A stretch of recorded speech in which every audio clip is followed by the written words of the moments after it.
राम लक्ष्मण परशुराम संवाद। यह पाठ तुलसीदास कृत रामचरितमानस के बालकांड से लिया गया है।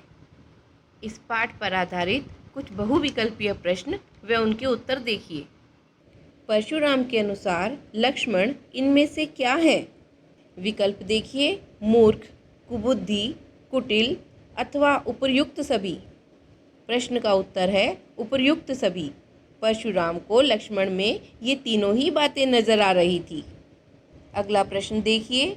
शूरवीर को अपनी शूरता प्रदर्शित करनी चाहिए। स्वयंवर के समय, अपने को औरों से बड़ा बताते समय, युद्ध भूमि में अथवा राजभवन में। सही विकल्प है युद्ध भूमि में।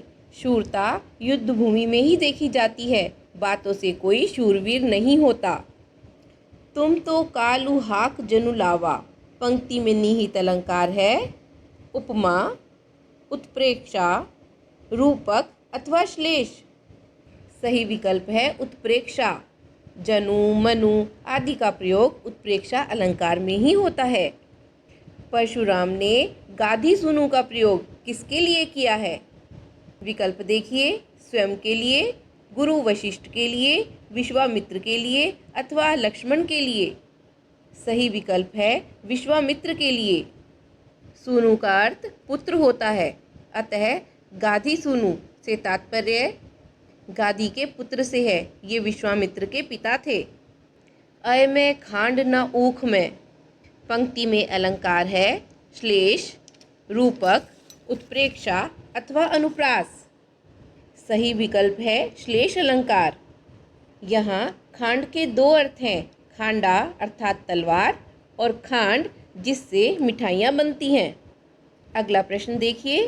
राम लक्ष्मण परशुराम संवाद में किस छंद का प्रयोग हुआ है? विकल्प हैं सवैया, चौपाई, दोहा अथवा दोहा व चौपाई दोनों। सही विकल्प है डी, चौपाई और दोहा दोनों।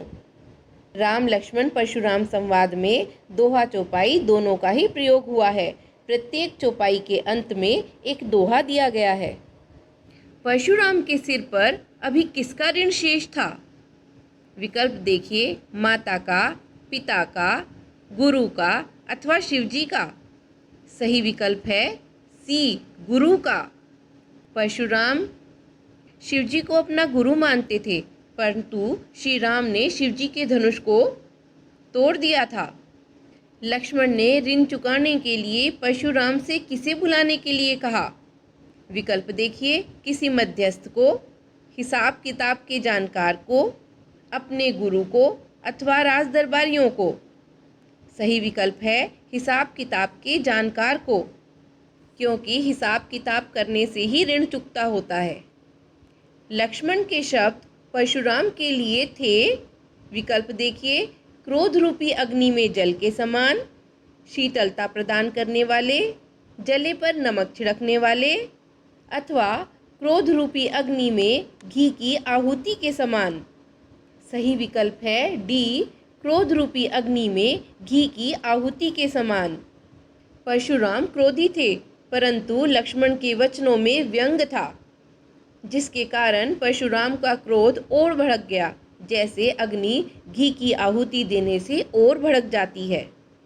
राम के वचन परशुराम के लिए थे जल के समान शीतल, शहद के समान मधुर, नीम के समान कड़वे अथवा कड़वी ककड़ी के समान। सही विकल्प है जल के समान शीतल। राम के जल के समान शीतल वचनों से परशुराम का क्रोध शांत हो गया था। अगला प्रश्न देखिए। इस संवाद में अर्थात राम लक्ष्मण परशुराम संवाद में कौन सा गुण है? विकल्प हैं माधुर्य गुण, ओज गुण, प्रसाद गुण अथवा इनमें से कोई नहीं। सही उत्तर है ओज गुण। ओज गुण क्रोध व वीरता का भाव लिए हुए होता है। राम लक्ष्मण परशुराम संवाद में किस रस की प्रमुखता है? विकल्प देखिए। हास्य रस की, करुण रस, शांत अथवा वीर रस की, क्योंकि इस संवाद में सर्वत्र वीरता की ही बातें हो रही हैं। राम लक्ष्मण परशुराम संवाद में किस शब्द शक्ति का प्रयोग है? विकल्प देखिए, अभिधा, लक्षणा, व्यंजना अथवा इनमें से कोई नहीं। सही विकल्प है सी, व्यंजना शक्ति, क्योंकि लक्ष्मण ने परशुराम पर व्यंजना शक्ति का प्रयोग करते हुए तीखे व्यंग्य किए हैं। अगला प्रश्न देखिए, तुलसीदास का जन्म कब और कहाँ हुआ? विकल्प हैं, तुलसीदास का जन्म सन 1532 में उत्तर प्रदेश के बांदा जिले के राजापुर गांव में हुआ। इनका जन्म सन 1585 में बनारस में हुआ। इनका जन्म सन 1432 में उज्जैन में हुआ, अथवा इनका जन्म सन 1532 में जयपुर राजस्थान में हुआ। सही विकल्प है ए, तुलसीदास का जन्म सन 1532 में उत्तर प्रदेश के बांदा जिले के राजापुर ग्राम में हुआ। विद्वानों ने यह प्रमाणित किया है। इनमें से कौन सी रचना तुलसीदास जी की नहीं है? विकल्प देखिए, रामचरितमानस, सुदामाचरित, कवितावली और विनय पत्रिका। सही विकल्प है बी, सुदामाचरित। तुलसीदास ने अपने काव्य में किस भाषा का प्रमुखता से प्रयोग किया है? विकल्प देखिए, ब्रजभाषा, अवधी, खड़ी बोली व राजस्थानी भाषा। सही विकल्प है अवधी भाषा। तुलसीदास अवध क्षेत्र के रहने वाले थे। राम के काव्य में अवधी भाषा का ही प्रयोग हुआ है। राम लक्ष्मण परशुराम संवाद में किस घटना के कारण विवाद हो रहा है? विकल्प देखिए, अपनी अपनी वीरता प्रदर्शन को लेकर, शिवजी के धनुष के टूटने के कारण, लक्ष्मण की उद्दंडता के कारण अथवा परशुराम के बड़बोलेपन के कारण। सही विकल्प है शिवजी के धनुष के टूटने के कारण। सीता स्वयंवर में शिवजी का धनुष टूटने के कारण ही परशुराम का क्रोध भड़क उठा था। का क्षति लाभ जून धनु तोरे, यहाँ जून शब्द का क्या अर्थ है? विकल्प देखिए, जून का महीना, जीर्ण, जून का धनुष अथवा सम्मानित। सही विकल्प है विकल्प बी, जीर्ण। जून शब्द जीर्ण का तद्भव शब्द है। परशुराम ने अपनी भुजाओं के बल से क्या कर दिया?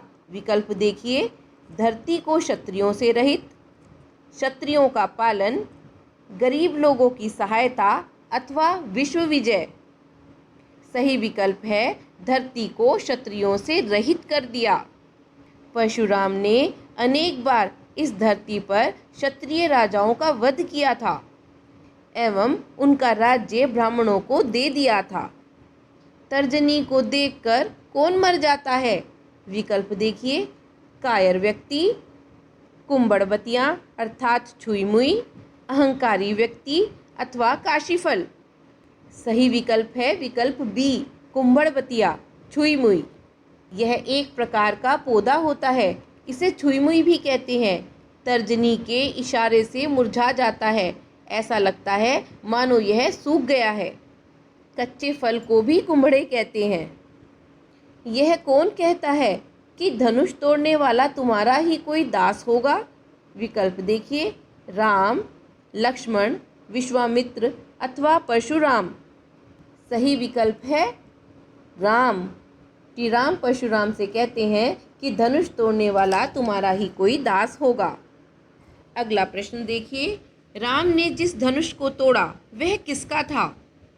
विकल्प हैं, लक्ष्मण का, परशुराम का, राजा जनक का अथवा तीनों लोकों के स्वामी शिवजी का।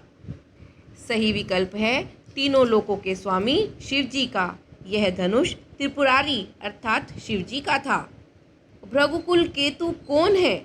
विकल्प देखिए, श्री राम, लक्ष्मण, विश्वामित्र अथवा परशुराम। सही विकल्प है विकल्प डी, परशुराम। परशुराम भृगुकुल में उत्पन्न हुए और उन्होंने उस कुल की कीर्ति को बढ़ाया। तुलसीदास किस शाखा के प्रतिनिधि कवि थे? विकल्प देखिए, वल्लभ मार्गी शाखा, शिवा मार्गी शाखा, कृष्ण मार्गी शाखा अथवा राम मार्गी शाखा। सही विकल्प है डी, राम मार्गी शाखा। तुलसी का संपूर्ण साहित्य राम को आधार बनाकर ही लिखा गया है। तुलसी के काव्य में किन किन रसों की प्रधानता रही? विकल्प देखिए, श्रृंगार एवं करुण, करुण एवं रौद्र, शांत एवं करुण, अथवा हास्य अथवा शांत। सही विकल्प है विकल्प सी, शांत एवं करुण रस। रामचरितमानस व अन्य कृतियों में शांत एवं करुण रस का भाव ही है। शिव जी के धनुष तोड़ने वाले की तुलना परशुराम ने अपने किस शत्रु से की है? विकल्प देखिए, सहस्त्रबाहु, घटोत्कच, कर्ण अथवा दुर्वासा ऋषि। सही विकल्प है विकल्प ए, सहस्त्रबाहु। राम ने धनुष किस धोखे से छू लिया था? विकल्प है कि धनुष बहुत मजबूत है, कि धनुष एकदम नया है, कि धनुष उनसे उठेगा नहीं, अथवा धनुष बहुत भारी है। सही विकल्प है विकल्प बी, कि धनुष एकदम नया है, क्योंकि स्वयंवर में रखे जाने के कारण धनुष बहुत सजा धजा था। राम ने सोचा कि यह धनुष एकदम नया है। रघुकुल के लोग किन किन पर दया करते हैं? विकल्प देखिए, गरीबों पर, महिलाओं पर, ब्राह्मणों पर, अथवा देवता, ब्राह्मण, ईश्वर के भक्त व गाय पर। सही विकल्प है विकल्प डी, देवता, ब्राह्मण, ईश्वर के भक्त व गाय पर, क्योंकि उनके अनुसार इनको मारने से पाप लगता है और इनसे हारने से अपकीर्ति मिलती है। अब कुछ प्रश्नों के उत्तर संकेत के आधार पर देखिए। परशुराम जी ने अपने बारे में क्या बताया? इसके उत्तर हैं कि मैं बहुत क्रोधी हूँ, मैं बाल ब्रह्मचारी हूँ, मैं क्षत्रिय कुल का घातक हूँ। इन संकेतों के आधार पर व्याख्यात्मक प्रश्नों के भी उत्तर दिए जा सकते हैं। अगला प्रश्न देखिए, परशुराम ने किसकी भुजाओं को काटा था? इस प्रश्न के लिए संकेत है सहस्त्रबाहु की। सहस्त्रबाहु ने ऋषि जमदग्नि से कामधेनु का बलपूर्वक हरण किया था और ऋषि जमदग्नि परशुराम के पिता थे। परशुराम ने अपने फरसे की क्या विशेषताएं बताई? प्रश्न के संकेतार्थ हैं, फरसा बहुत भयंकर है, यह गर्भ के पशुओं का भी वध कर देता है। लक्ष्मण ने परशुराम जी से हंसकर क्या कहा? लक्ष्मण ने कहा, आप अपने आप को बहुत बड़ा योद्धा समझते हो, क्या फूंक मारकर पहाड़ उड़ाना चाहते हो? हम कोई छुई मुई का पौधा नहीं है। लक्ष्मण ने शूरवीर की क्या विशेषताएं बताई? प्रश्न के संकेतार्थ हैं कि शूरवीर अपनी बड़ाई स्वयं नहीं करते, वे युद्ध भूमि में ही अपनी शूरता का परिचय देते हैं। विश्वामित्र ने परशुराम को क्या कहकर शांत करने का प्रयास किया? प्रश्न के संकेतार्थ होंगे कि साधु लोग बालकों के गुण दोषों को नहीं देखा करते, इसलिए लक्ष्मण के अपराध को क्षमा कर दीजिए। परशुराम के क्रोध करने पर लक्ष्मण ने धनुष टूट जाने के क्या क्या तर्क दिए? प्रश्न के संकेतार्थ हैं कि धनुष पुराना और कमजोर था, धनुष छूते ही टूट गया, राम ने इसे नए के धोखे से ही उठाया था। राम और लक्ष्मण के स्वभाव में क्या अंतर था? राम के वचन जल के समान शीतल थे, जबकि लक्ष्मण के वचन यज्ञ में आहुति के समान थे। राम बहुत विनम्र स्वभाव के थे और लक्ष्मण उग्र स्वभाव के थे। परशुराम ने सभा में क्या घोषणा की थी? प्रश्न का संकेतार्थ है, जिसने शिव धनुष तोड़ा वह बाहर आ जाए, अन्यथा सारे राजा मारे जाएंगे। परशुराम के वचन किसके समान कठोर हैं? विकल्प देखिए, वज्र के समान, लोहे के समान अथवा पत्थर के समान। सही विकल्प है विकल्प ए, वज्र के समान। किसके कहने पर परशुराम ने अपनी माता का वध कर दिया था? विकल्प देखिए, गुरु के, पिता के, प्रेयसी के अथवा इनमें से कोई नहीं। सही विकल्प है विकल्प बी, पिता के कहने पर। अगला प्रश्न देखिए, परशुराम शिव को क्या मानते हैं? विकल्प हैं पिता, ईश्वर, गुरु अथवा सेवक। सही विकल्प है विकल्प सी, गुरु। परशुराम शिव को अपना गुरु मानते हैं। लक्ष्मण ने परशुराम के किस स्वभाव पर व्यंग्य किया है? विकल्प देखिए, चाटुकारिता पर, आलसीपन पर, मधुर स्वभाव पर अथवा बड़बोलेपन पर।